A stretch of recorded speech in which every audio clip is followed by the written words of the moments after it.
Mohon maaf Ibu, suaranya tidak terdengar. Oh ya, terima kasih Ibu Purnaningsih ya sudah mengingatkan. Ya, saya izin mengulang kembali ya. Selamat sore ya untuk Bapak Ibu kelas RPL dari Stikes Bina Usada Bali yang saat ini sedang dalam masa penyusunan proposal ya, baik dari kelas D1A, D1B ataupun D1C yang sudah bergabung di ruang Zoom. Terima kasih atas waktunya Bapak Ibu ya. Jadi saya harapkan perhatian Bapak Ibu selama kurang lebih 1,5 jam ke depan untuk menyimak sosialisasi ini karena berkaitan dengan proses penelitian Bapak Ibu. Ya, karena proses penelitian tidak terlepas dari uji etik yang akan Bapak Ibu lakukan baik di Stikes Bina Usada Bali maupun di rumah sakit ataupun tempat Bapak Ibu akan melakukan penelitian. Ya. Jadi saya sedikit memberikan gambaran apa poin-poin yang perlu Bapak Ibu perhatikan dalam nanti mengajukan uji etik penelitian ya, karena ada beberapa hal yang perlu Bapak Ibu lengkapi dan cara melengkapinya adalah dengan memahami penelitian yang Bapak Ibu lakukan tentunya ya. Yang tentunya saya harapkan Bapak Ibu bisa mengkaitkan dan memahami prinsip etik yang Bapak Ibu terapkan pada penelitian Bapak Ibu. Dan lebih spesifiknya lagi, nanti akan saya jelaskan juga beberapa eh, tahapan atau alur Bapak Ibu untuk mengajukan eh, protokol penelitian etiknya jika mengajukan ke KIPK Bina Usada. Oke, saya izin share screen terlebih dahulu.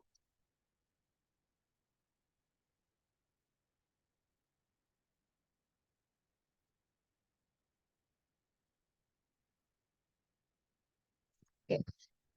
Ya, sebelumnya perkenalkan dulu ya Bapak Ibu. Meskipun sudah kenal kayaknya ya, saya Komang Yogi Triana selaku Ketua dari Komisi Etik Penelitian Kesehatan di Stikes Bina Usada Bali. Di sini saya didampingi oleh sekretaris saya Ibu Dayu Laksmi. Ini juga saya rasa sudah kenal ya. Jadi nanti jika ada hal-hal yang terkait dengan uji etik penelitian bisa konfirmasi ke saya ya, Bapak Ibu ya, atau ke Bu Dayu juga boleh. Ingat, jika Bapak Ibu mengajukan uji etik, itu pertama. Jika Bapak Ibu menanyakan terkait surat pengantar uji etik, surat pengantar ya. Nah, surat pengantar uji etik itu urusannya ke Ibu Claudia di Prodi Keperawatan. Nggih. Jadi mohon pastikan masalahnya di mana, apa yang ingin Bapak Ibu tanyakan ya, karena seringkali keliru kalau udah ngomongin etik itu semua ke saya biasanya, padahal maksudnya adalah terkait surat pengantar uji etik. Ya, jadi bedakan ya Bapak Ibu ya, kalau surat pengantar itu sama seperti surat izin penelitian. Ya, itu ranahnya di prodi Bapak Ibu, karena itu terkait perizinan. Paham ya? Jadi sebelum Bapak Ibu nanti mengajukan uji etik, mau ke KIPK Bina Usada, ataupun ke KIPK Rumah Sakit Mangusada misalkan, yang di RSD Mangusada, atau KIPK RSU Bangli, atau KIPK manapun, Bapak Ibu perlu mengurus yang namanya surat pengantar etik. Dan itu dikeluarkan dari Prodi. Y. Itu ya Bapak Ibu yang harus dipahami pertama, itu alurnya sudah ada di web Stikes juga, yaitu tepatnya di menu Prodi Keperawatan. Ini lebih lengkapnya kalau ada yang ingin ditanyakan, silahkan ditanyakan ke Ibu Claudia. Ya, ingat ya untuk surat pengantar etik maupun surat izin. Tapi kalau Bapak Ibu sudah melewati ya proses surat pengantar etik itu dan sekarang ingin mengajukan uji etik ke KIPK Bina Usada, baru urusannya ke saya. Ya, jadi masalah-masalah terkait sudah masuk atau belum ajuannya, terus sudah sampai mana reviewnya misalkan, atau ada kendala sudah revisi, itu baru nanya ke saya ya Bapak Ibu. Jadi bukan tentang surat pengantar. Ya, itu dulu yang ingin saya ingatkan ya. Jadi saya bukan mengurusi surat pengantar, tapi lebih ke uji etik penelitian ya. Oke, ini dia Bapak Ibu ya. eh, Sosialisasi tentang kaji etik penelitian kesehatan. Hmm. Yang pertama, uji etik itu prinsipnya dulu ya Bapak Ibu, ini bukan menyeramkan ya, tapi lebih ke menyelamatkan. Ya, jadi jangan dianggap bahwa uji etik itu sebagai tembok besar yang sulit untuk dilalui atau apa enggak. Ya, tapi ini justru menyelamatkan Bapak Ibu untuk mencegah dari hal-hal yang tidak diinginkan selama proses penelitian berlangsung. Ya, tujuannya adalah tidak hanya melindungi si subjek penelitian Bapak Ibu saja, tapi juga tentu Bapak Ibu sebagai peneliti. Jangan sampai pada saat proses penelitian ini yang harusnya menjadi pintu gerbang Bapak Ibu lulus malah jadi bermasalah nanti. Ya, karena terjadi pelanggaran etik misalkan. Ya kan, karena penelitian itu umumnya dilakukan bukan di rumah kita sendiri ya, tapi bisa di publik tempat umum gitu kayak rumah sakit, klinik gitu yang melibatkan manusia. Jadi inilah tujuan dari uji etik itu sendiri Bapak Ibu. Nih, jadi jangan dianggap ini menjadi beban, justru ini adalah untuk melindungi Bapak Ibu. Oke, ini sedikit saja ya latar belakangnya. Jadi Bapak Ibu, etik Komisi Etik Penelitian itu terbentuk adalah untuk tadi satu ya, melindungi peneliti maupun subjek penelitian. Karena terkadang penelitian-penelitian itu bisa dilakukan karena ada konflik of interest atau konflik kepentingan tertentu saja gitu. Entah untuk ini produk atau hal-hal lain yang sifatnya eh, tidak membawa manfaat untuk banyak orang gitu, hanya untuk kepentingan pribadi misalkan. Jadi harus dilihat sekali dan direview kembali apakah proses penelitiannya itu akan berjalan aman nantinya untuk peneliti maupun responden. Itu prinsipnya. Oleh karena itu, komisi etik tidak hanya ada di rumah ya, tidak hanya ada di kampus ya Bapak Ibu, tapi juga ada di rumah sakit di tempat Bapak Ibu akan melakukan penelitian. Jadi tujuannya adalah sebagai eh, monitoring gitu ya untuk memastikan bahwa jalannya penelitian itu aman. Oke, ini sekedar perkenalan ya. Ini wajah masih imut-imut saya dulu sama Bu Dayu ya, dan beberapa dosen lainnya yang menjadi tim dari Komisi Etik Penelitian. Ya, ini sedikit review ya Bapak Ibu. Jadi prinsip etik penelitian itu tetap sebenarnya tiga ya, prinsip respect of person, beneficence, non-maleficence, dan justice itu menjadi prinsip dasar yang dikembangkan menjadi 7 standar etik. Nah, yang sudah ujian proposal dan mungkin sudah menjelaskan masing-masing standar ini, saya rasa nanti harusnya protokol penelitiannya juga udah jelas ya, karena sudah mampu melihat bagaimana aspek sosial, ilmiah, dan yang lainnya dari penelitian yang akan dilakukan. Dan proses review yang kami lakukan, Bapak Ibu, ya itu mengacu pada 25 pedoman yang ada pada SIOMS WHO ya. Jadi itu yang menjadi dasar kami nanti untuk memutuskan apakah penelitian Bapak Ibu layak etik atau ada yang perlu diperbaiki atau full board nih, ada yang memang perlu diklarifikasi dan diperbaiki. Ya, oke, ini sekedar review juga ya Bapak Ibu ya. Apa sih itu respect for person ya?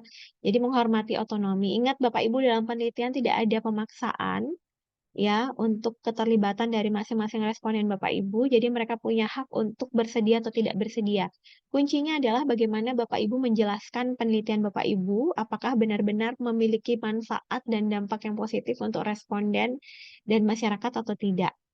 Ya, jadi itu sebenarnya kuncinya. Oleh karena itu, informed consent menjadi hal yang sangat penting untuk peneliti. Ya, kemudian beneficence dan non-maleficence. Nah, ini juga tertuang pada informed consent ya Bapak Ibu.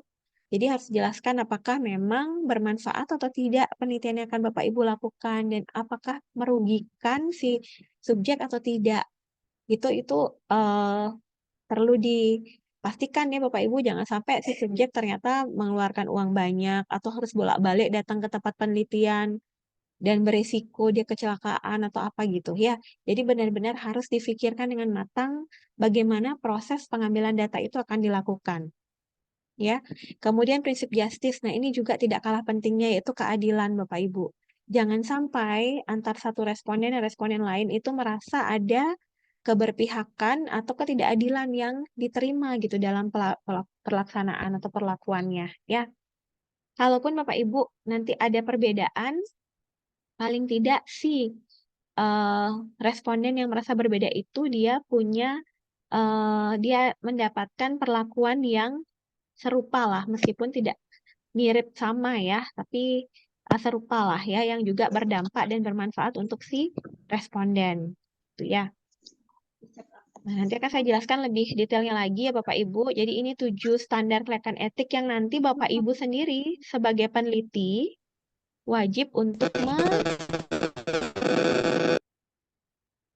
yang nanti Bapak Ibu sendiri wajib untuk mengisi dan memahami apakah penelitian yang Bapak Ibu lakukan memiliki nilai sosial atau tidak, memiliki nilai ilmiah atau tidak, sampai dengan ini yang di bawah ya, ada atau tidaknya itu Bapak Ibu yang mengisi juga. Nanti kami dari reviewer yang akan mengecek apakah pengisian Bapak Ibu sudah sesuai dengan apa yang Bapak Ibu jelaskan pada protokol. Gitu ya. Oke, kemudian saya jelaskan sedikit juga. Mungkin ya ada satu atau dua penelitian dari Bapak Ibu yang yang tidak melibatkan manusia, misalkan menggunakan data sekunder, gitu ya, ngambil hanya dari rekam medis atau catatan medis pasien tanpa ke pasien langsung, gitu ya. Itu tidak memerlukan informed consent karena Bapak Ibu kan tidak ketemu dengan pasien, ya. Cuma pastikan bahwa data tersebut dijaga kerahasiaannya. Ya, nanti inform consent-nya boleh dinyatakan bahwa tidak diperlukan gitu. Nih. Kemudian bujukan, eksploitasi atau inducement juga karena tidak melibatkan manusia, jadi itu boleh saja tidak perlu dijelaskan. Ya, jadi tidak relevan. Oke, saya jelaskan lebih rinci pada masing-masing standar. Ya, jadi standar 1 sosial dan klinis Bapak Ibu yang dijelaskan adalah bagaimana penelitian Bapak Ibu itu memberikan kontribusi ya untuk masyarakat banyak. Ada kebaruannya, ada novelty-nya, kemudian eh, ya intinya dia punya nilai sosial yang berdampak untuk masyarakat banyak. Nih, contohnya nih pasti judul-judulnya Bapak Ibu juga ya. Kalau tidak memiliki nilai sosial, saya rasa harusnya tidak di-ACC juga sama pembimbing gitu ya. Jadi pasti dilihat ada masalah dan Bapak Ibu ingin melihat konteks masalah itu atau mungkin menyelesaikan konteks masalah tersebut gitu ya. Ini contohnya. Jadi memenuhi standar 1. Kemudian standar 2 adalah nilai ilmiah, Bapak Ibu. Ya, jangan sampai penelitiannya itu tidak ada kaidah ilmiahnya sama sekali. Hanya sekedar dilakukan penelitian sesuai dengan intuisi aja gitu. Nggak boleh. Ya, dari mana kami melihat nilai ilmiah ini, nanti akan kami cross-check pada ringkasan hasil studi yang Bapak Ibu cantumkan. Ya, misalkan ringkasan studi 5 tahun terakhir yang relevan dengan penelitian yang akan Bapak Ibu lakukan gitu ya. Jadi harus ada penelitian sebelumnya yang menguatkan penelitian Bapak Ibu dilakukan atau dilanjutkan. Ingat, penelitian atau riset atau research ya, itu kembali, search itu mencari. Jadi mencari kembali nggak masalah Bapak Ibu jika melakukan pengulangan penelitian. Ya, kemudian dan ingat Bapak Ibu harus ada penjelasan juga tentang adverse event ya. Adverse event itu adalah kejadian yang tidak diinginkan yang mungkin saja bisa terjadi gitu, dan pastikan bahwa Bapak Ibu akan tetap bertanggung jawab pada responden jika adverse event itu terjadi. Ya, misal memberikan jamu apa gitu selama 1 bulan. Nanti pertengahan dia tiba-tiba stroke atau ada penurunan kondisi atau gimana. Terus apa yang Bapak Ibu akan lakukan? Itu kan adverse event namanya. Tidak ada, nggak mungkin ngasih jus pepaya aja jadi stroke gitu misalkan. Tapi itu adalah adverse event yang kita belum tahu pasti bahwa penyebabnya apa. Tapi paling tidak Bapak Ibu ikut terlibat untuk memantau kondisinya pasien. Ya. Nah, ini benar-benar terutama risiko pada penelitian yang durasi waktunya lama ya. Kemudian ini contoh-contohnya Bapak Ibu ya. Jadi hubungan dukungan sosial terhadap kepatuhan minum obat, ini kan ada banyak referensinya. Aromaterapi, wangi, dupa bunga. Nah, ini contoh yang tidak ada nilai ilmiahnya kemarin. Telaah lebih lanjut, ya misalkan, ini kemarin ya, bukan kemarin, beberapa waktu yang lalu ada judulnya pengaruh wangi dupa terhadap tekanan darah lansia dengan hipertensi. Jadi setelah kami telaah, isi ringkasan hasil studinya bukan wangi dupa, tapi lebih ke aromaterapi yang tetes kayak gitu. Jadi tidak ada satupun ringkasan hasil studi yang mendukung bahwa wangi dupa itu memang benar-benar bisa mempengaruhi tekanan darah lansia supaya menurun gitu misalkan.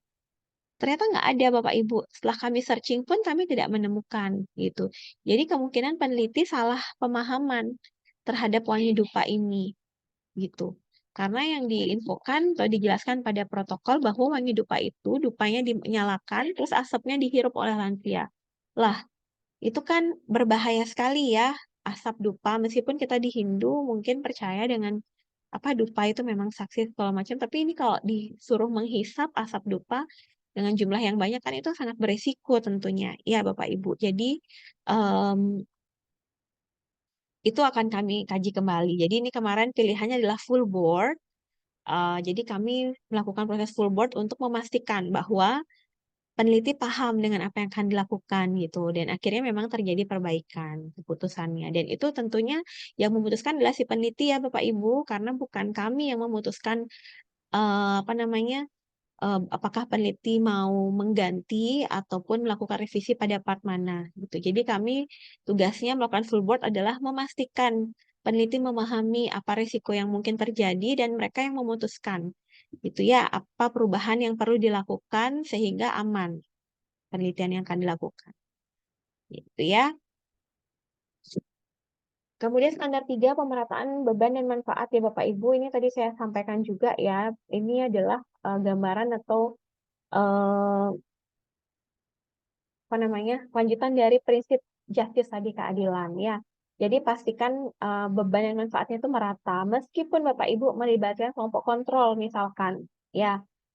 Jadi kelompok kontrol pun harusnya mendapat paling tidak intervensi standar yang ada di sana gitu ya. Atau setelah dilakukan tindakan nih pada kelompok perlakuan, nanti kelompok yang kontrol diberikan perlakuan yang sama setelah dilakukan pengambilan data gitu. Itu boleh, boleh saja. Ya, itu tidak masalah. Meskipun tidak bersamaan. Ya. Kemudian pengaruh pemberian ini contohnya Bapak Ibu ya, terhadap tekanan darah. Dibagi menjadi dua kelompok nih ya, jadi harus diperhatikan kelompok kontrolnya diapakan. Dan harus dijelaskan juga Bapak Ibu ya nanti pada protokol. Jangan hanya menjelaskan perlakuan yang akan Bapak Ibu jelaskan untuk si kelompok intervensi saja, tapi juga untuk kelompok kontrol. Ya. Kemudian perhatikan juga apa yang menjadi gold standar ya. Seringkali pada kasus hipertensi, kata-katanya peneliti itu adalah pasien tidak diberikan obat gitu. Padahal pasiennya konsumsi obat. Jadi kesannya peneliti ingin menstop obatnya dulu untuk mengedepankan atau apa namanya, memaksakan bahwa ini intervensinya harus jalan gitu. Dan supaya nggak bias, jadi nggak boleh Bu pakai obat gitu ya. Itu kan resiko ya. Sedangkan gold standar dari hipertensi itu penggunaan obat anti hipertensi. Gitu. Jadi lihat dia Bapak Ibu. Kemudian pengaruh terapi spiritual terhadap tekanan darah. Nah ini dicocokkan ya. Ini hanya contoh-contoh ya Bapak Ibu gitu. Jadi mohon nanti disesuaikan juga dengan penelitian yang Bapak Ibu. Kemudian standar 4, manfaat penelitian yang potensi manfaat dan risiko ya. Jadi di sini dijelaskan apakah manfaatnya lebih besar nggak daripada risikonya. Dan dipastikan ya jangan sampai risikonya lebih besar daripada manfaat yang mungkin akan didapatkan oleh responden ya. Karena itu cukup riskan juga ya dan berbahaya juga kalau ternyata nggak begitu manfaatnya. Ya, sama seperti yang tadi ya Bapak Ibu, kayak pengaruh wangi dupa ini gitu ya. Eh, Risikonya saya rasa lebih besar daripada manfaatnya. Iya, tekanan darahnya saya nggak tahu benar turun atau tidak gitu ya. Kami tidak tahu. Tapi resiko dia jadi sesak nafas. Karena ini benar-benar beresiko ya. Atau kelompok rentan sekali ya. Sudah lansia, lansia dengan hipertensi pula gitu ya. Terus dikasih asap dupa, takutnya nambah jadi PPOK mungkin ya. Atau penyakit paru lainnya. Jadi jangan sampai. Kemudian ekstrak daun sirsak, pengaruh ekstrak daun sirsak terhadap tekanan darah. Jadi em, benar-benar disesuaikan ya Bapak Ibu gitu dan dipahami sekali nilai ilmiahnya tadi. Apakah benar-benar bermanfaat atau tidak? Ya. Oke, kemudian standar 5. Nah, ini sering juga salah pemahaman ya dari mahasiswa ataupun peneliti. Dianggap bujukan eksploitasi atau inducement tuh memaksa gitu. Ayo ikutnya gitu.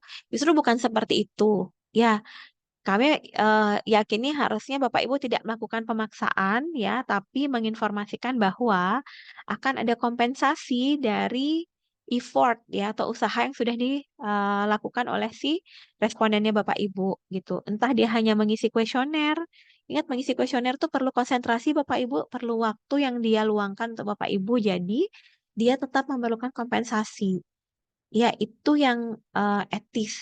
Ya, sehingga Bapak Ibu mungkin kasih alat tulis saja atau sekedar masker. Jadi memberikan kompensasi atas ketersediaannya untuk terlibat dalam penelitian Bapak Ibu. Ya, ini wajib untuk dijelaskan. Apa kira-kira kompensasi Bapak Ibu untuk si responden. Gitu ya. Nah, ini contohnya ya, insentifnya bisa leaflet juga bisa, jadi nggak selalu berupa uang, barang, itu nggak Bapak Ibu ya. Jadi hal-hal yang menurut Bapak Ibu berdampak positif, boleh. Ya, ini udah contohnya. Ya, memberikan edukasi gitu boleh juga. Ya, kalau penelitian besar itu memang ada yang kasih uang juga Bapak Ibu ya, tapi itu memang sudah dipertimbangkan. Memang sepadan gitu dengan apa yang dikeluarkan oleh si responden ya. Tuh, kemudian standar 6 rahasia dan privasi. Ya, ini penting ya Bapak Ibu, jangan sampai benar-benar ditunjukkan fotonya gitu ya tanpa ada sensor namanya gitu, jangan. Jadi semuanya pakai inisial misalkan gitu ya. eh Nih kalau misalkan Bapak Ibu ada yang kualitatif gitu penelitiannya ya, bagaimana menjaga rahasia dan privasinya gitu pada kasus-kasus penelitian dengannya. Seperti ini misalkan Oda, ya itu ya harus dijelaskan. Oke, kemudian inform consent yang terakhir ya Bapak Ibu ya. Ini silakan dijelaskan sesuai dengan yang tertera pada form ya. Sehingga kami tergambar bagaimana pelaksanaan penelitiannya yang akan Bapak Ibu lakukan gitu. Jadi inform consent ini seperti wajah penelitiannya Bapak Ibu ya. Jadi kalau inform consentnya sudah bagus, ditambah penjelasannya bagus, maka lebih mudah mendapatkan responden pada umumnya. Oke. Nah, yang perlu digarisbawahi adalah wali nih Bapak Ibu. Jadi, pada responden-responden yang termasuk kelompok rentan, satu contohnya anak-anak ya, anak itu definisinya dari 0 sampai 18 tahun. Jadi kalau Bapak Ibu melibatkan anak-anak remaja yang masih usia SMP, perlu nggak tanda tangan wali? Perlu, karena masih kategori anak. Ya, jadi kalau kategorinya masih anak, dia perlu tanda tangan wali. Meskipun bukan ibunya langsung, wali-wali kelas juga boleh. Ya, jadi tetap diperlukan, Bapak Ibu ya. Atau kondisi-kondisi responden yang memang secara mental mungkin belum sadarnya belum bagus gitu ya. Jadi itu menyesuaikan. Nih, di pasien skizofren ya, karena dia belum bisa mampu berpikir dengan rasional dan bagus, jadi harus ada tantangan walinya juga, boleh gitu ya.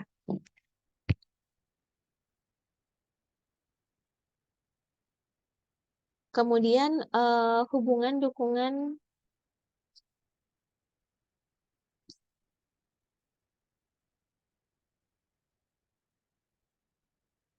kemudian ada hubungan dukungan keluarga terhadap kepatuhan minum obat pasien TB. Nah, ini kalau memang pasiennya sudah dewasa dan mampu memahami inform consent yang diberikan, maka cukup tanda tangan dari subjek penelitian saja.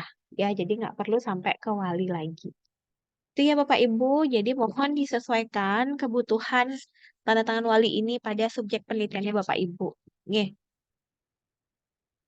Oke, itu Bapak Ibu ya, sudah sampai pada standar 7 kan ya, sampai inform consent. Jadi mohon nanti pada saat pengisian protokol, Bapak Ibu bisa menyesuaikan ya pengisiannya itu dan melihat pada 7 standar ini.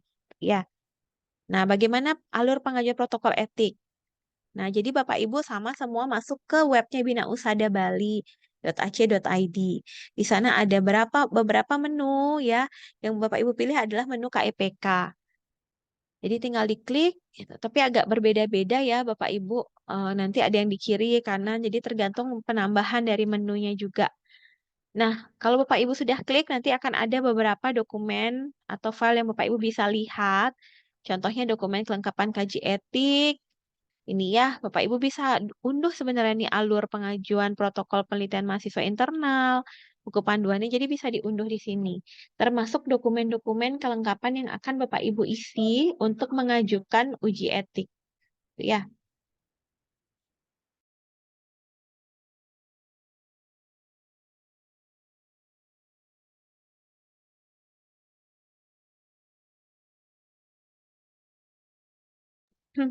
Jadi ini ya Bapak Ibu, file-file yang Bapak Ibu bisa eh, unduh ya.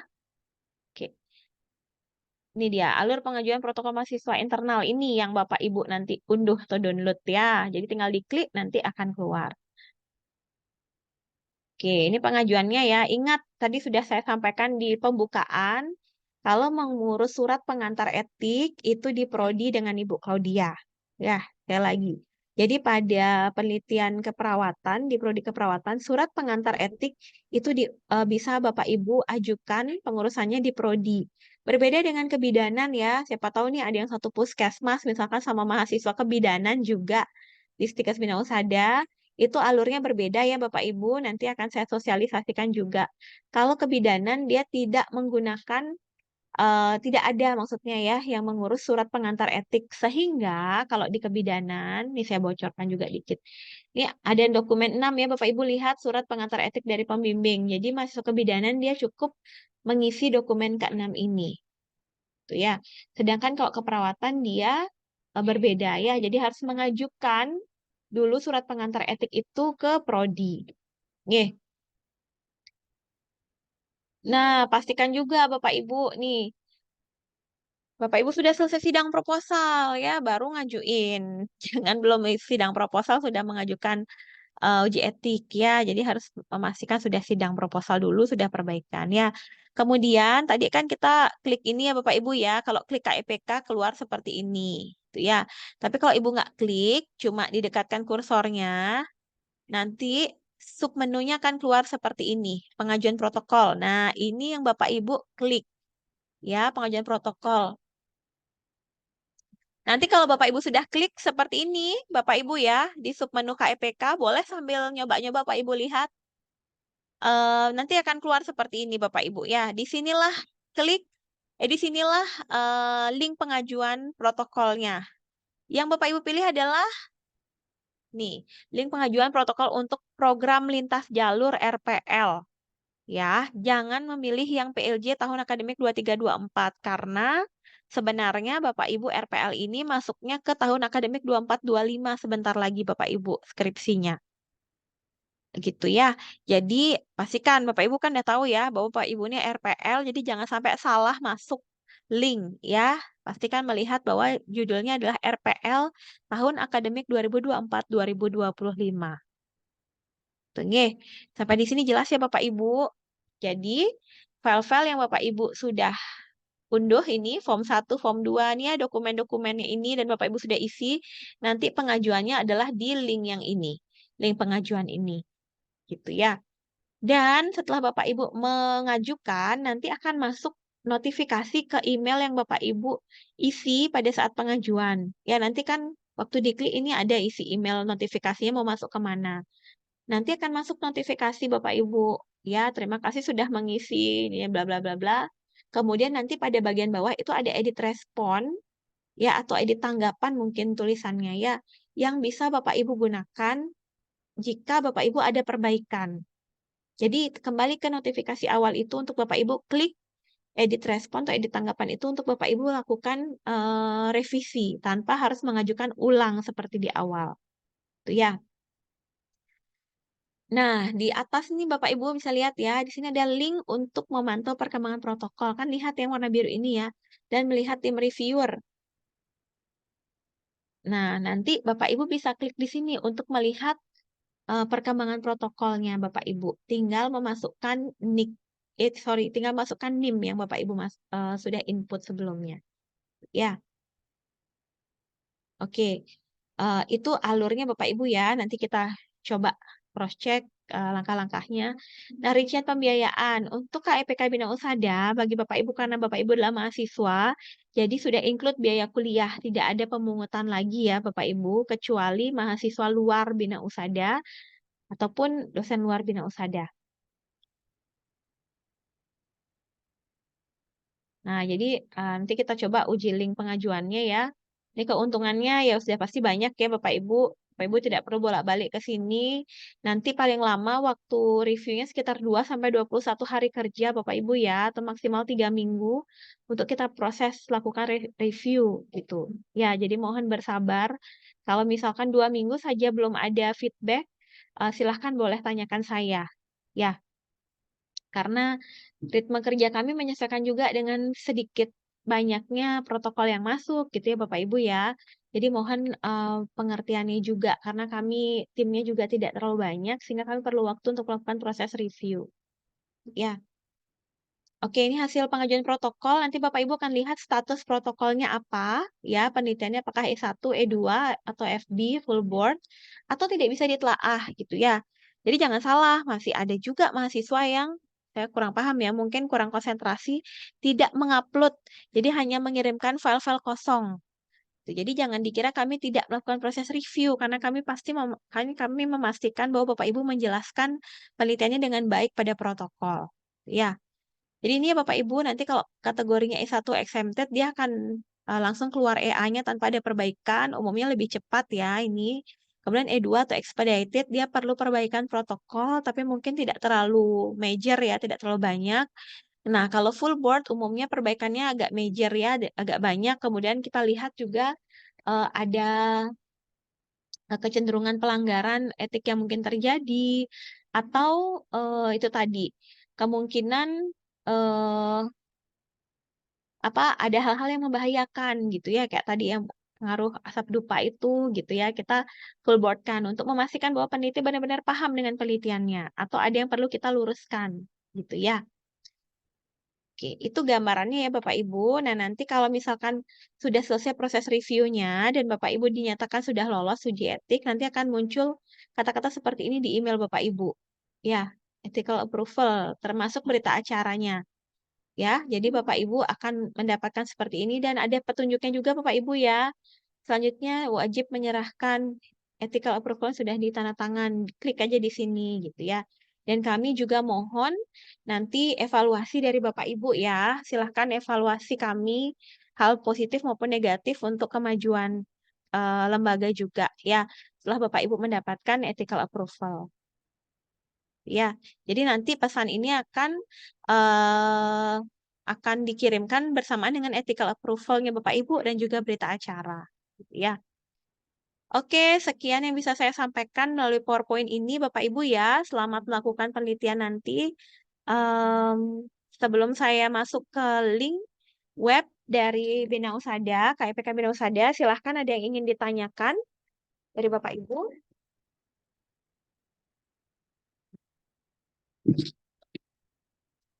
Adakah? Oh, siapa ini? Ibu Ya, Kadek Mei Ibu. lagi opname kayaknya nih ya. Ya, Ibu. Ya, ada. Ya, Ya, Bu. silakan Ibu Desa. Ya, Bu. Saya Desa, Bu. Yang Oke, Ibu silakan jelaskan Ibu tadi Desa. Dari itu kelas apa? kelas D1B, Bu.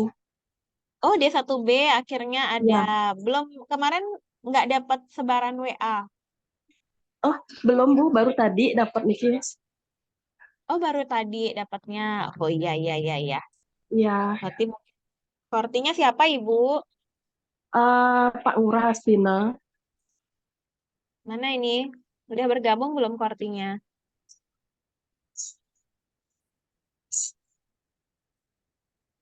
Belum bergabung sepertinya. Ya, wakil kortinya siapa Ibu? Siapa ya? Dwi Oh, Jayanti. lupa. Ya, lupa saya, Bu. Yanti. Oke, Dwi. yang Ya saya Bu, catat ya ya Pak Bu, maaf Nurah Bu, Hastina ya. Oke. maaf Bu. Oh, Niki dia Bapak Ngurah Ketut Astina. Kelewat ya Pak chatnya. Ya, kebanyakan grup saya Bu. Kebanyakan grup. Iya, itu fungsinya Korti dan Wakorti bergabung di satu grup Korti ya Pak. Jadi kalau Pak Ngurahnya Ya, sibuk, boleh Wakorti sebenarnya menyebarkan infonya. Nggih. ya Bu, Wakil Kortinya maaf Bu. Wakil Kortinya diberdayakan Pak. Kalau bisa yang Bajang Truna jadi wakilnya Pak. Ya, biar nggak banyak grup sebenarnya. Geng, oke, Ya, hati-hati Bapak. Yang penting sudah bergabung kelas D1B ya. Silahkan Ibu Desa. Ya, Ibu. Izin bertanya. Yang tadi Ibu Ya. jelaskan untuk pengisian form itu, untuk yang Mhm. mengurus uji etik di Bina Usada, apa untuk mahasiswa semuanya, Ibu, walaupun sudah kami ngurus di rumah sakit lain, Ibu? Oke, pertanyaan bagus. Terima kasih Bu Desa. Bu Desa di mana penelitiannya Ibu? Saya di rumah sakit Mangusada, Ibu. Oh, Mangun Sada, nggih, nggih. Ya, eh oh ya, tadi saya belum sampaikan ya, bagus pertanyaannya. Jadi Bapak Ibu, tadi saya sempat sampaikan ya bahwa Komisi Etik Penelitian itu tidak hanya di kampus, tapi juga ada yang di rumah sakit, ya. Sebelumnya, ya Bapak Ibu, jadi Bapak Ibu meskipun uji etik di rumah sakit, kita aturannya tetap uji etik di kampus. Sebelumnya ya, mungkin 4 tahun yang lalu. Tapi sekarang kebijakannya adalah mahasiswa diperkenankan untuk mengurus hanya satu uji etik, Bapak Ibu. Ya, jadi kalau Bapak Ibu memang di rumah sakit tempat penelitiannya sudah ada komisi etik, contohnya Mangusade tadi ya. Jadi sudah ada komisi etik di sana, tidak perlu lagi atau tidak diwajibkan. Tidak perlu, lebih enak mungkin tidak diwajibkan ya Bu Desa untuk mengurus uji etik di kampus gitu ya. Tapi boleh nggak Bu untuk uji etik di kampus? Boleh. Kenapa nggak? Tetap boleh, silahkan. Karena sudah include dengan biaya kuliah. Ya, artinya apa? Tidak menjadi beban juga untuk mahasiswa. Jadi kalau Bu Desa langsung ke KIPK Mangusada mengurus uji etiknya boleh, boleh. Ya, boleh langsung ke sana Ibu. Tapi tetap mengurus surat pengantar uji etiknya itu di prodi dulu, Bu Desa ya. Nah, untuk kasus seperti ini silahkan disampaikan langsung ke Bu Claudia bagaimana apa namanya prosedurnya bahwa Ibu Desa atau siapa Bapak Ibu yang lain yang komisi etik penelitiannya sudah tersedia di rumah sakit itu langsung mengurus di rumah sakit ya, langsung ke KIPK sana. Jadi nanti langsung di KIPK Mangusada ngurusnya Ibu, tapi dengan melampirkan surat pengantar dari prodi gitu. Oke, jadi yang tadi saya jelaskan Bu Desa itu adalah untuk di kampus Bu Desa. Oh iya Bu, nggih. Iya, kalau Ya, Mangusada setahu saya di sana komisi etiknya belum online ya, jadi semua berkas perlengkapannya masih manual dibawa ke sana. Ya, nggih. Ya dan Ibu. harus sudah ada izin penelitian setahu saya kalau di Mangusada. Jadi sudah ada izin penelitian dari eh, Dinas Penanaman Modal, provinsi apa? Dinas apa sih? Kesbangpol Kabupaten Badung itu udah harus ada setahu saya kalau di Mangusada. Nggih. Iya Ibu, nggih. Sudah terjawab Ibu? Bisa dipahami? Yes. Iya Ibu, sukses semua Ibu. Oke, sama-sama. Ya, silahkan Ibu Petra. Selamat siang, Bu. Terima kasih untuk waktu Iya, yang diberikan. Saya selamat siang. eh, Petra, kelas D1C. Bu, izin D1C. bertanya. Ya, Ibu, ya, silakan kebetulan Ibu. saya itu sudah selesai ujian proposal. Nah, yang Mhm. saya ingin bertanya, Bu, kebetulan saya waktu ujian proposal, saya melakukan tatap muka selama ujian proposal itu. Nah, dan setelah selesai ujian proposal, saya sudah kembali ke kampung saya. Nah, mengenai surat pengantar uji etik ini, Ibu, apakah lewat link yang dikasih sama Ibu dalam materi atau kami pakai lewat WA Japri Ibu Claudia atau bagaimana, Bu? Mohon izin petunjuk dari Ibu. Terima kasih, Bu. Iya, oke. Bagus pertanyaannya Ibu Petra. Di mana kampungnya Ibu Petra? Saya di NTT Sumba Barat Daya, Ibu. Waduh, salam ya Bu untuk teman-teman di Sumba Barat Daya. Ya, Bu, terima kasih. Sudah pulang kampungnya Ibu ya. Iya, Oke, bagus pertanyaannya untuk Ibu Petra. Ini juga berdampak untuk Bapak Ibu yang lain ya. Jadi, Ibu Petra saya izin mewakili mungkin ya dari Prodi juga. Entah mungkin saya kurang tahu ya, mungkin Pak Arto sempat menginfokan juga seharusnya sudah ya pada saat awal-awal pengajuan judul proposal dan skripsi terkait dengan prosedur izin penelitian ya. Jadi, untuk proses surat menyurat, baik surat pengantar etik penelitian ataupun surat izin penelitian, Bapak Ibu semuanya prosesnya secara online. Ya, jadi Bu Petra yang masih di Sumba nggak perlu datang ke kampus juga Ibu. Jadi semuanya sudah terfasilitasi secara online dan pengisiannya pun semua secara online, gitu ya. Nah, bagaimana pengisiannya? Semua ada di webnya Prodi ya Bapak Ibu ya, webnya Bina Usada tapi di Prodi ranahnya ya. Sebentar, coba saya bantu carikan dulu ya. Hmm.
Ya, oke, izin Bapak Ibu ya, saya share screen. Nah, jadi untuk surat pengurusan surat pengantar etik maupun izin penelitian, mungkin sebelumnya sudah pernah di-share sama Pak Arte ya, selaku Kaprodi mungkin, tapi Bapak Ibu mungkin lupa atau lewat atau gimana. Jadi, Bapak Ibu buka binausadabali.ac.id ini sebagai websitenya, ya. Jadi klik jangan diklik langsung ya, jadi program studi Bapak Ibu pilih program studi sarjana keperawatan. Nggih. Setelah itu diklik nanti tuh diklik muncul dari atas nih ya, tapi Bapak Ibu scroll sampai ke bawah. Nah, di sini ada link pengurusannya nih, surat menyurat penelitian dan pengabdian masyarakat. Ya. Jadi sudah diinfokan di sini dari tanggal 11 Mei 2021 semuanya ada di sini. Dan sudah ada juga nomor HP narah hubungnya Bu Claudia di sini. Kalau misalkan Bapak Ibu ada kendala. Ya. Kemarin surat studi penolakan juga di sini ya Bapak Ibu ya. Nah, ini. Nah, ini Bapak Ibu, di nomor poin 4.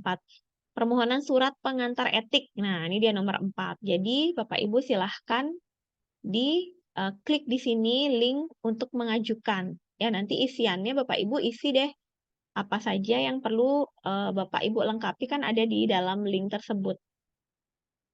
Gitu ya. Jadi isiannya nah seperti ini. Surat pengantar etik, emailnya Bapak Ibu, namanya apa, ya namanya siapa gitu ya, program studi tujuan. Jadi nanti Bapak Ibu isi ini. Ya, semuanya diisi untuk surat pengantar etiknya. Ya, tujuannya kemana. Terlihat ya Bapak Ibu, di layar Bapak Ibu, terlihat? Terlihat, Bu. Terlihat? Oke, ya. Terlihat, Lihat Bu. ya. Nah, gitu. Jadi nanti seperti itu. Nanti kalau sudah selesai suratnya, nah Bapak Ibu bisa klik yang poin di bawah nih ya, download permohonan uji etik. Kalau sudah keluar dia akan muncul di situ eh, surat apa namanya? Ininya Bapak Ibu apa surat pengantarnya sudah jadi. Jadi tinggal diunduh. Semuanya tinggal di-download. Ya, tinggal diunduh. Jadi ini link permohonannya Bapak Ibu lengkapi, kemudian nanti diunduhnya di bawah. Nih, kalau misalkan 3 hari itu belum ada informasi juga, boleh nanti dikontak Bu Claudianya gitu. Kalau misalnya lewat 3 hari dari pengajuan ya, kecuali Sabtu Minggu ya Bapak Ibu atau hari libur, jadi itu di luar hitungannya. Nih, Izin, oke, Ibu. itu ya itu untuk surat menyuratnya dari Prodi Izin, ya. Ibu. Sudah Izin, Ibu. bisa. Ya, sebentar Bu Dayu. Bu Petra bagaimana Bu? Sudah paham, Ibu Bu. Petra Terima kasih sudah banyak. paham? Ya, oke Sudah, Bu. sama-sama Terima Ibu. Nanti kasih, Bu. dicek di sana ya. Iya, Ibu. Ya, pertanyaan selanjutnya silakan Bu Dayu Madisri. Izin, Ibu. Ampura. Mohon Mm-mm. ditunjukkan yang kenten, Ibu. Surat izin penelitian Niko, Bu. Niko di sana tertera kayaknya wenten apa? Surat lolos etik Niko, Bu. Uploadannya. Untuk semua, Ibu. Gimana? surat izin penelitian ya Ibu.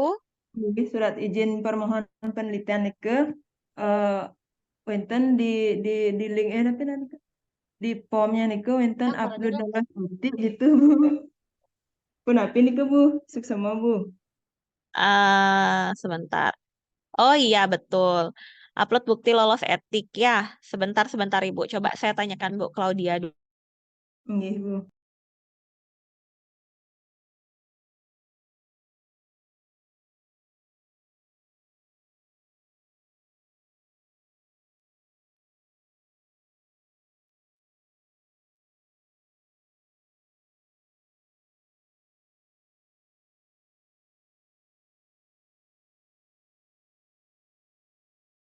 Oke. Ya, oke Ibu Dayu. Jadi bagi ini kasusnya terutama sama mungkin seperti Bu Desa tadi ya, untuk yang ada di rumah sakit, yang memang sudah ada komisi etiknya di sana kan perlu izin penelitian dulu ya. Nanti info dari Bu Claudia boleh mengajukan proposal di sana. Jadi file yang diisi di situ yang diupload adalah proposalnya langsung. Oke, jadi bukan surat lolos etik. Berarti surat lolos etik nike dikosongkan ya, Bu? Bukan dikosongkan Ibu. Eh, Jadi ini kan upload bukti lolos etik ya pada surat izin ini ya Bapak Ibu ya. Ini surat izin penelitian loh ya, bukan surat pengantar etik. Jadi Bapak Ibu yang KEPK-nya itu ajuan uji etiknya di rumah sakit, kan mengurus surat izin penelitian perlu melampirkan ini berkas ya, diupload bukti lolos etik. Jadi Bapak Ibu silahkan add filenya. File yang diupload adalah proposal. Karena ini nggak bisa dikosongkan Ibu, sudah ada tanda bintang jadi harus diisi. Gitu. Jadi yang diupload adalah proposalnya saja. Oke, kalau yang tadi mengajukan surat pengantar etik, baru mereka mengajukan proposal di ajuan surat pengantar etik Bapak Ibu gitu. Karena ini Bapak Ibu yang mengajukan surat izin penelitian itu tidak lagi mengurus surat pengantar etik ke Bina Usada. Jadi di sini cukup di-upload adalah proposal tanpa upload bukti lolos etik gitu. Itu info dari Ibu Claudianya. Nggih, Nggih, bisa susuma. dipahami Bu Dayu? Nggih, sampun susuma. Maupun iya, iya, sama-sama. Oke, yang lain ada Bapak Ibu? Ada? Oke, tidak. Oke, kalau tidak ada, saya izin share screen kembali ininya ya, webnya ya Bapak Ibu.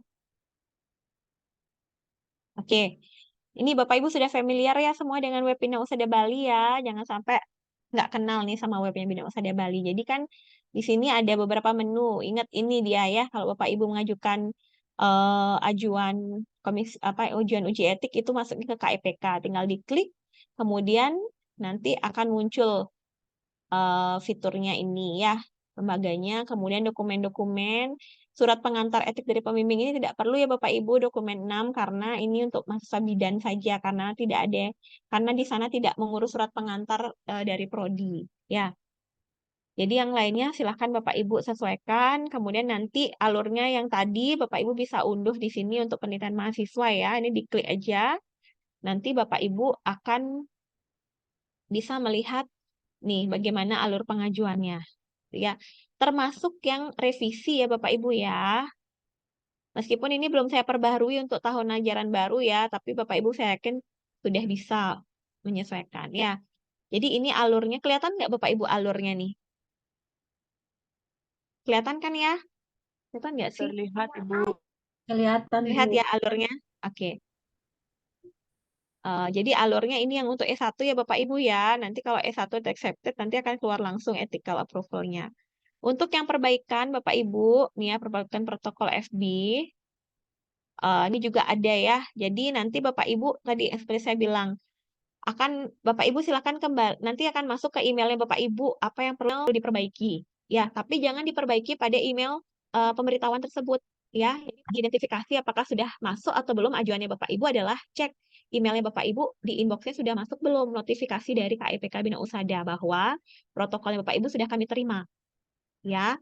Jadi Bapak Ibu nggak perlu WA saya nanyain udah masuk atau belum, tuh nggak perlu. Coba silahkan cek emailnya Bapak Ibu, apakah notifikasinya sudah masuk atau belum. Ya, bahwa Bapak Ibu sudah mengajukan gitu ya. Jadi nanti akan masuk notifikasinya ke emailnya Bapak Ibu di inbox. Nah, notifikasi yang masuk ke inbox itu nanti paling bawah itu ada pilihannya edit respon atau edit tanggapan. Ya. Jadi kalau Bapak Ibu ada perbaikan, nanti Bapak Ibu bisa klik di edit respon atau edit tanggapan itu. Ya. Jadi ada nanti pilihannya edit your response atau edit tanggapan di inbox emailnya Bapak Ibu. Ya, di sanalah Bapak Ibu bisa melakukan perbaikan sesuai masukan reviewer. Itu ya, jadi itu berlaku untuk yang E2 maupun full board. Ya, full board juga sama, nanti akan ada sidangnya kalau full board Bapak Ibu ya. Jadi akan disidang oleh beberapa tim reviewer untuk memastikan jalannya penelitian Bapak Ibu, lalu perbaikan apa yang perlu dilakukan, perbaikannya alurnya sama. Ya, kok saya stop share. Nah, itu ya Bapak Ibu ya. Untuk perbaikan sudah, jadi ini silahkan dilihat di sini. Nah, kalau ada rekan-rekannya juga yang mau melakukan uji etik, boleh ya Bapak Ibu dikasih linknya ini. Nah, ini video yang tahun lalu, video yang sekarang nanti coba akan saya upload juga ya, dan akan saya share juga sehingga rekan-rekannya yang belum menyimak dan belum bisa bergabung sekarang, semoga nanti ada waktu untuk menyimak sosialisasi ini, ya. Oke, itu untuk fitur di KEPK. Nanti untuk ajuannya, setelah Bapak Ibu tadi sudah melengkapi protokol, ya. Nah, nih, didekatkan kursornya ke sini akan muncul sub menu, ya. Ini KEPK ini kan namanya menu ya Bapak Ibu. Pengajuan protokol ini sub menu, jadi tinggal diklik. Nanti dia akan menuju ke laman pengajuan protokol. Nah, ini yang Bapak Ibu klik. Link pengajuan protokol untuk mahasiswa RPL tahun akademik 2024-2025. Dan Bapak Ibu silahkan buka. Ya, jadi pastikan ini mahasiswa RPL, jangan ke reguler juga, jangan ke eksternal juga Bapak Ibu ya, jangan sampai salah. Jadi ini diisi sesuai dengan isiannya penelitian Bapak Ibu. Mohon nama ditulis dengan benar ya. Misalkan Ibu tuh mau di Ayunda gitu. Jadi namanya huruf besar kecilnya mohon diperhatikan, jangan tulis huruf kecil semua karena nanti akan tercetak sesuai yang Bapak Ibu isi. Gitu ya, kalau Bapak Ibu salah mengisi maka cetakannya juga akan seperti itu karena kami tidak melakukan proses editing. Ya, kecuali lagi baik mungkin ya, baru kami edit gitu. Lagi baik, lagi ada waktu maksudnya ya. Kemudian judul juga Bapak Ibu mohon diperhatikan sekali EYD-nya ya. Kalau mau caps lock aja semua nggak apa-apa. Tapi kalau bisa besar kecilnya disesuaikan dengan EYD ya, dan kayak gitu jangan huruf besar semua. Nama pembimbing ini juga mempengaruhi, mohon diisi, karena tidak mungkin pembimbingnya Bapak Ibu menjadi reviewer dari protokol yang Bapak Ibu ajukan, gitu ya. Mungkin ada di sini yang penelitiannya saya sebagai pembimbingnya, jadi saya tidak mungkin menjadi tim reviewernya, ya, karena ada konflik kepentingan pasti di sana. Jadi tidak akan direview oleh pembimbingnya sendiri. Itu yang perlu dipahami ya Bapak Ibu ya. Kalau ternyata pembimbingnya masuk di tim kami di Komisi Etik, ya. Kemudian ini ya kelengkapan lainnya, surat pengantar, juga cover ya. Jadi semuanya dilengkapi Bapak Ibu ya. Etik. Jadi semuanya Bapak Ibu lengkapi, kemudian submit, nanti akan masuk ke notifikasi. Oke. Oke, kemudian kembali ke sini Bapak Ibu bisa klik untuk memantau perkembangan ya. Yang ini Bapak Ibu bisa klik link untuk memantau, diklik kemudian akan muncul data seperti ini, di Excel seperti ini. Kelihatan ya Bapak Ibu ya? Kelihatankah? Terlihat Ibu, terlihat. Terlihat. Terlihat. Nah, nanti dia muncul data KEPK seperti ini. Bapak Ibu masukkan NIM-nya di sini. Ya nih, kayak NIM C21 ini adalah Kadek Ayu Milda Sari. Ini mungkin tadi selesai ngecek. Ya kayak pinjam sarpras itu Bapak Ibu akan masuk. Terus kelihatan judul penelitiannya nih, kategori protokolnya gimana. Itu nanti akan kelihatan ya. Kalau masih dalam proses review berarti masih review ya. Kalau menunggu perbaikan berarti ada masukan dari reviewernya. Coba dicek emailnya gitu ya. Jadi nanti akan menyesuaikan. Ya, oke. Itu saja yang ingin saya sampaikan. Kurang lebih ya, cara konsep tadi untuk prinsip etis. Jadi supaya Bapak Ibu bisa memahami, jangan sampai nanti pada pengisiannya ada yang salah gitu atau kurang gitu ya pada saat pengisian terutama. Oh ya, mungkin saya jelaskan sedikit pengisian protokol ya, Pak Ibu ya. Izin. Ya siapa tahu nanti agak kebingungan ya mengisi protokol, tapi sebenarnya kami sudah berupaya untuk mengisi penjelasan ya di protokol sehingga Bapak Ibu sebenarnya sudah tergambar apa yang perlu diisi. Ya, Kalau anda jadi parkir sekali begitu, lagi motor itu kalau Bapak Ibu mengisinya setengah-setengah, tidak rawan. jeli juga, banyak perbaikan itu akan menyusahkan Bapak Ibu juga ya, karena bisa melakukan perbaikan berulang kali. Kemudian kalau copy paste dari temannya tanpa dilakukan proses editing tidak disesuaikan dan Aku nggak bantu yang lain soalnya. kami melihat tidak sinkron apa yang dijelaskan dengan judul, itu juga pasti akan ada perbaikan ya. Judulnya A tapi penjelasan isiannya B gitu misalkan. Yang judulnya A ada anak-anak tapi di sini kenapa lansia gitu ya. Jadi jangan sampai seperti itu Bapak Ibu ya.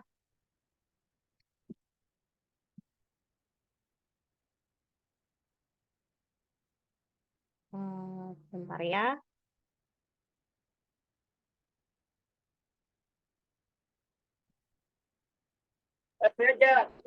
Motor udah gede di PPT. Hah? Gak bisa khusus. Soalnya aku malas masukin motor orang beres. Oke, izin Bapak Ibu. Jadi Bapak Ibu untuk dokumen nih paling sering ya. Jadi ini dokumen POM protokol mutakhir etik. Ya.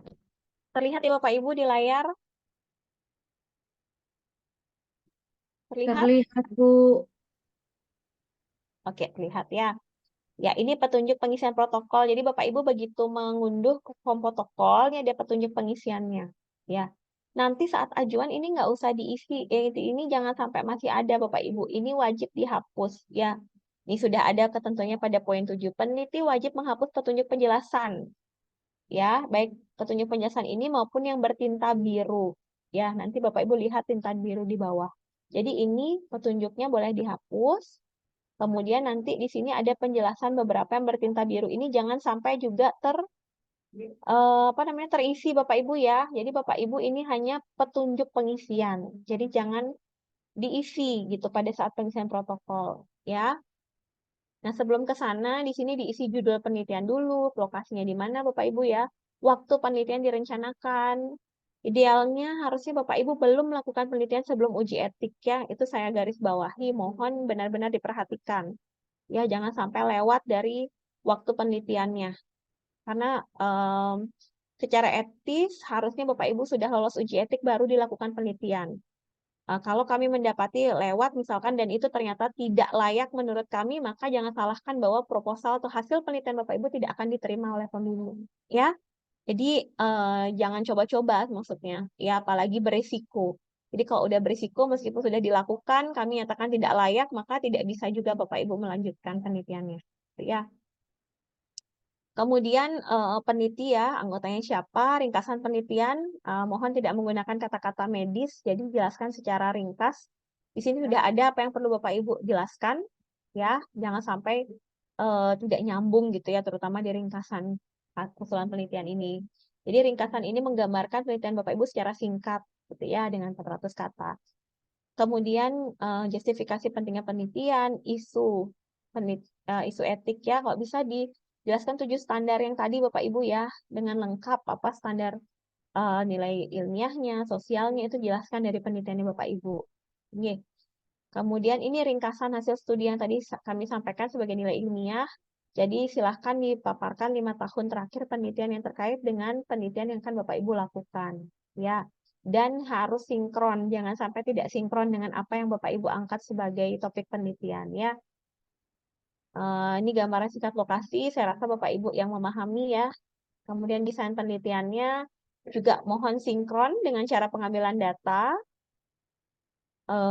Kemudian yang paling sering di mana ya paling sering salahnya adalah nih sampling kelompok rentan. Jadi kalau sini udah ada ya bayi, anak-anak, lansia atau dengan penyakit tertentu itu termasuk kelompok rentan. Jadi Bapak Ibu wajib menjelaskan kenapa melibatkan kelompok rentan dalam penelitian Bapak Ibu, ya. Nah, ini poin penting Bapak Ibu pada poin intervensi. Jangan dikira intervensi ini hanya untuk penelitian yang memberikan obat, ya. Jadi ini adalah gambaran kami untuk mengetahui bagaimana pelaksanaan pengambilan datanya Bapak Ibu. Baik yang intervensi, ya, perlakuan maupun yang memberikan kuesioner. Lihat, ya. Jadi termasuk yang hanya memberikan kuesioner, Bapak Ibu wajib untuk menjelaskan juga di sini. Bagaimana sih cara Bapak Ibu memberikan kuesioner, mendapatkan pengambilan data itu harus dijelaskan pada poin intervensi. Ya, termasuk kualitatif. Jadi Bapak Ibu mau melakukan proses wawancara juga dijelaskan bagaimana caranya melakukan proses wawancara. Ya, apalagi yang eksperimen. Oke, jadi tidak ada yang di-skip kecuali nih, lihat. Penggunaan data sekunder baru cukup tulis tidak relevan karena Bapak Ibu kan data sekunder artinya menggunakan rekam medis mungkin ya, catatan medis pasien tidak ke pasien langsung. Jadi hanya ngambil data.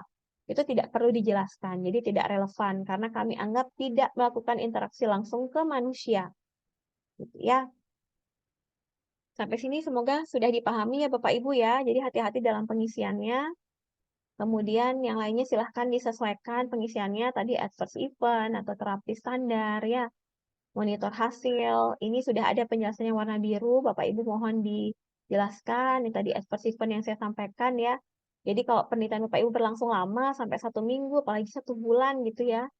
Selama 1 bulan periode penelitian itu, responden Bapak Ibu adalah tanggung jawab Bapak Ibu. Ya, hal-hal yang terjadi di luar prediksi Bapak Ibu selama proses penelitian itulah adverse event. Ya, meskipun kita tidak tahu apakah itu terkaitannya dengan penelitian Bapak Ibu atau tidak. Oke, kemudian penata laksanaannya bagaimana juga harus dijelaskan ya Bapak Ibu ya. Ini syarat penanganannya. Tuh, kalau misalkan penurun kondisi gimana caranya? Entah Bapak Ibu memfasilitasi ke pelayanan kesehatan gitu misalkan boleh ya. Kemudian inform consent juga Bapak Ibu ya, mohon dijelaskan kapan Bapak Ibu berikan inform consent, bagaimana caranya, kemudian di sini ada keterlibatan wali atau tidak. Ingat kalau dia anak-anak perlu keterlibatan wali atau kondisi responden seperti tadi ya ada gangguan mental atau gangguan psikologis yang tidak bisa berpikir rasional misalkan atau lansia yang sudah renta sekali nggak bisa memberikan persetujuan wajib ada wali ya. Jadi menyesuaikan dengan kondisi pasiennya Bapak Ibu. Nah, ini yang juga sering terlewat adalah bujukan ya. Jelaskan insentif apa yang Anda berikan kepada subjek sebagai bentuk kompensasi. Yang tadi saya sampaikan ya. Meskipun ngisi kuesioner dia perlu konsentrasi dan waktu dia terbuang untuk mengisi kuesioner Bapak Ibu. Jadi wajib memberikan kompensasi sewajarnya ya. Sesuai dengan yang dia sudah effort untuk membantu Bapak Ibu. Apalagi yang misalkan ngadain penelitiannya di Banjar gitu ya, terus ini warganya nggak di Banjar sana, jaraknya jauh, sampai 10 kilo misalkan dari rumah, dia berapa kali harus ke Banjar, itu Bapak Ibu harus perhitungkan sekali juga. Ya, berapa kali dia ke sini, paling nggak dapat ongkos bensin lah untuk dia ikut terlibat dalam penelitiannya Bapak Ibu. Meskipun sukarela, ya. Itu ya Bapak Ibu yang perlu Bapak Ibu jadikan fokus, sisanya yang lain sudah jelas kami jelaskan pada poin-poin yang warna biru dan jangan lupa dihapus setelahnya ya. Jadi jangan sampai masih ada gitu ya penjelasan yang warna biru itu. Oke, itu untuk poin udah ya. Itu untuk poin protokol penelitian ya Bapak Ibu ya. Sisanya yang lain kayak checklist 7 standar ini Bapak Ibu perlu centang-centang ya. Ini centang harus ya semuanya Bapak Ibu. Jadi menyesuaikan dengan apa yang Bapak Ibu pahami terhadap penelitian Bapak Ibu. Apakah sudah memenuhi 7 standar atau belum. Isian di bawah ini juga dicentang yang sesuai dengan penelitiannya Bapak Ibu. Ya cukup centang salah satu aja sudah cukup. Ya. Dari masing-masing standar ini, standar 1 standar 2 yang mana yang sesuai dengan penelitiannya Bapak Ibu, itu Bapak Ibu centang ya. Ya, dan ini juga wajib diisi. Oke. kemudian inform concern, ya. Ini Bapak Ibu lihat ya, inform concern juga Bapak Ibu. Ini ada petunjuk penulisan. Ini juga dihapus ya, jangan sampai sama tetap diisi. Nah, kalau tadi warna biru, di sini kita tulisnya warna hijau. Ya, inform concern. Terlihat ya Bapak Ibu, ini adalah inform concern yang kami gunakan. Jadi Bapak Ibu wajib menggunakan inform concern ini juga dalam pengajuan inform concern di KIPK Bina Usada ya. Jadi diisi sesuai dengan isiannya Bapak Ibu. Dan di sini sudah kami jelaskan apa yang perlu diisi. Jangan sekedar mengisi penjelasan tentang penelitian. Ya, tadi ini kuncinya yang saya sampaikan. Kalau inform concern-nya Bapak Ibu lengkap dan bisa menjelaskan dengan detail apa yang akan dilakukan oleh si responden dan manfaatnya apa, maka responden pasti akan bersedia gitu untuk terlibat ya. Sehingga Bapak Ibu mohon sekali untuk mengisi inform concern ini dengan jelas dan sebaik mungkin. Ya. Jadi nanti yang warna hijau silahkan dihapus dan disesuaikan dengan isiannya dengan penelitiannya Bapak Ibu. Ya. Oke. Ini sudah ada contoh juga di dokumen 8 ya Bapak Ibu. Bapak Ibu bisa melihat contoh dokumen 8.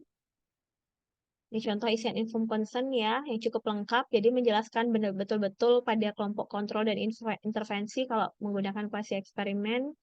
Ya, jadi dijelaskan. Jadi sudah ada juga contohnya yang bisa Bapak Ibu gunakan sebagai acuan ya. Ya, oke. Sekian Bapak Ibu sementara yang bisa saya sampaikan ya dari alur pengajuan, kemudian apa yang perlu dilengkapi, apa yang perlu Bapak Ibu pahami dalam pengisian supaya tidak bolak-balik ya pengisiannya. Kalau misalkan kurang perlu revisi lagi, makan waktu lagi gitu ya. Jadi itu saya harap Bapak Ibu bisa hati-hati dalam pengisian juga, dan ya saran saya mohon diperhatikan Bapak Ibu silahkan konsul ke pembimbing masing-masing. Ya salah satu pembimbing boleh, apalagi salah satunya adalah termasuk tim komisi etik gitu. Silahkan konsultasi dulu ya. Jadi diskusikan konsulkan protokol isiannya apakah sudah sesuai atau belum. Ya. Meskipun bukan tim komisi etik, pembimbingnya Bapak Ibu sebaiknya minta konsul ya. Izin Bapak Ibu konsul untuk isian protokol penelitiannya gitu ya. Dikonsulin dulu ke pembimbing supaya tidak bermasalah lah gitu ya. Ya, mungkin itu yang bisa saya sampaikan untuk Bapak Ibu. Kira-kira ada pertanyaan atau ada yang mau diskusikan, silahkan.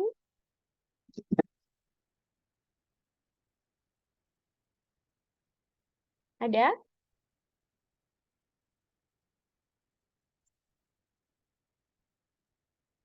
Halo? Adakah? Sementara cukup, Ibu. Cukup? Oke, berarti sudah cukup ya penjelasan saya. Semoga sudah cukup jelas ya tentang bagaimana pengajuan etiknya. Terima kasih saya ucapkan untuk Bapak Ibu yang sudah ujian mungkin dari bulan lalu atau dari 2 minggu lalu yang sudah bertanya-tanya terkait prosedur etik ya. Terima kasih sudah menunggu. Mohon maaf kami dari Komisi Etik baru bisa melakukan sosialisasi saat ini karena kami juga harus menyiapkan link ajuannya ya Bapak Ibu supaya muncul link ajuan baru di web karena Bapak Ibu angkatannya agak berlomba ini dengan mahasiswa PLJ ya, kakak kelasnya yang semester di atas. Jadi eh, kami perlu menyesuaikan juga untuk waktu pengajuannya ya. Jadi silahkan Bapak Ibu sudah mulai bisa berproses ya bagi yang sudah ujian. Isian dari protokolnya dan linknya juga sudah ada. Silahkan disesuaikan pengajuannya di sana. Oke. Jika ada kendala atau hal-hal yang ingin ditanyakan atau ada kendala mungkin dalam prosesnya, Bapak Ibu boleh chat saya secara personal nantinya gitu. Nggih, Bapak Ibu. Eh, Oke, kalau misalkan tidak ada yang ditanyakan atau dikonfirmasi kembali, saya izin mengakhiri ya untuk pertemuan atau sosialisasi hari ini. Terima kasih Bapak Ibu atas atensi dan waktunya ya. Semoga penelitian yang Bapak Ibu akan laksanakan bisa berjalan lancar, aman, dan bermanfaat betul-betul untuk masyarakat dan aman tentunya juga untuk Bapak Ibu selaku peneliti ya. Eh, Ya, mohon maaf kalau misalkan ada yang kurang berkenan Bapak Ibu selama proses sosialisasi ini. Jika ada yang ingin ditanyakan konfirmasi, silakan nanti chat saya secara pribadi. Nge. Selamat sore, salam sehat selalu untuk Bapak Ibu semuanya. Selamat sore Saya Bu, terima Bu. kasih. Terima kasih Bu. Bu. Ya, terima kasih. Bu. Sorry Bu, terima kasih.